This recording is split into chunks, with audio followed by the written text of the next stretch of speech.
I wrote a book on contract for Bantam, and hopefully it'll be out next fall. And I'm hoping, I want to call it, and I'm hoping they'll go along with me, Why Eve Was Right, Plants, Drugs, and History. Because right there, in the beginning of the Western story in Genesis, what you get is it's the story of history's first drug bust. It's the story of a woman who follows her own mind and makes a decision about consciousness alteration, and then it works. I mean, she says, and they were naked, and she perceived them as naked. In other words, she got true information about the situation. But you have Yahweh there, mumbling to himself as he wanders around the garden in an old bathrobe, and he's saying, if they eat of the fruit of the tree of knowledge, they will become as we are. That was always the issue, you see. It wasn't a health issue. It wasn't an abuse issue. It's about who finds out what's really going on and who doesn't. And this book I wrote for Bantam makes very clear that the style of a culture is almost always and invariably a style of seeing the world through a certain set of drugs or a drug. For example, here we're in the middle of a drug abuse problem, but caffeine has been entirely institutionalized since the Industrial Revolution. It's the only drug that has been honored in every labor contract that is signed anywhere. You have the coffee break.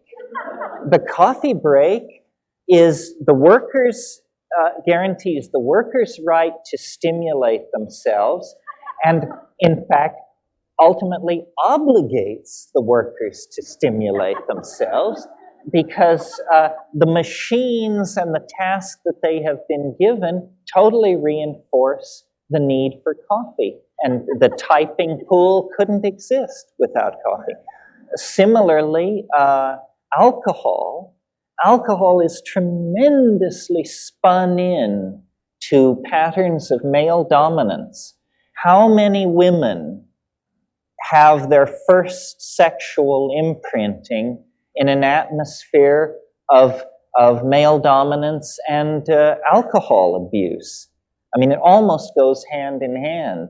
And certainly up until the 20th century, there was about 800 years there when I don't think anybody got laid in Europe unless they were juiced. Because, first of all, people didn't bathe enough to make it an appetizing thing to contemplate unless, you were, pretty lit. So, and terrible distortions of Western politics and religiosity have taken place because of drugs. For example, and this is to me one of the most shocking examples imaginable, slavery died with the fall of the Roman Empire. Rome had a system of labor called the latifundia, which was essentially a slave work crew. And that institution died with the fall of Rome. During the medieval period, if you were into slavery, it meant you had one slave, and this slave was extremely well looked after and cared for, because they were a symbol of munificent opulence on your part, that you could afford such a luxury. It was like having a Maserati to have a slave. Well, then around 1400, before the discovery of America, in the eastern Atlantic islands of Madeira, they began experimenting with the growing of cane sugar. And it was fine, except that the sugar has to be boiled at 130 degrees, and no one would work around that. They discovered that they had to chain people to the cooking apparatus for the extraction of sugar. And they began bringing Africans to do this. And they not only reinvented slavery for the deliberate production of sugar, which was utterly unnecessary to the diet of Europe. I mean, there hadn't been a ton of sugar imported into Europe in the previous 1,000 years.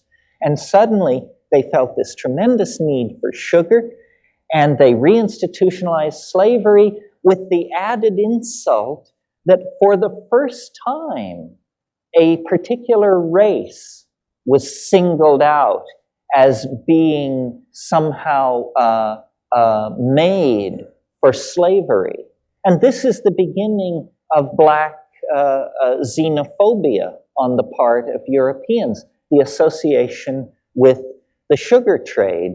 By 1800, every pound of sugar being imported into England was being produced by slave labor, and slavery was going at a rate that had not been seen since the Rome of Caligula, all in the name of commerce, all in the name of having this essentially trivial kick from sugar.